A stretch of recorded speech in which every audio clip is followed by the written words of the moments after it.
soy Mari Paz y voy a participar en el Campeonato del Mundo de Cross. Acabo de quedar sexto en un Campeonato de España. Hola, soy Víctor Llorens y voy a presentar a EPLA en el Mundial de París. Soy triatleta y vengo a apoyar al equipo. Hola, soy Babi Lascour. Voy a realizar una prueba en el Campeonato del Mundo de París.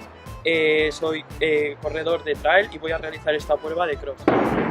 Hola, soy Artur Jiménez, voy a participar en el Campeonato del Mundo de París y vengo a participar en el Campeonato de España de cross. Hola, buenas, soy Antonio Aparicio, vengo a quedar cuarto de España en la prueba de 1500 y voy a participar en el Campeonato del Mundo Escolar de París. Salut, moi c'est Pablo, je viens d'être deuxième dans le championnat d'Espagne sur 400 mètres et je participe avec EPLA dans le championnat du monde de cross par école. Mi nombre es Arturo Jiménez, soy profesor de educación física del Colegio EPLA.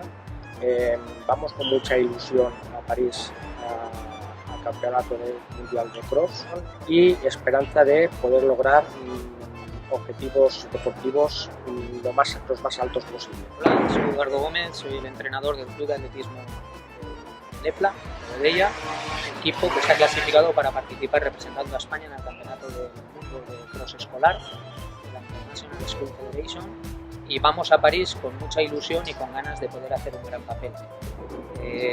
La gente ha trabajado mucho y va preparada para intentar dar lo mejor de sí para dejar no solamente al colegio sino a la Comunidad Valenciana y a España en lo más alto en nuestra representación en este 2018.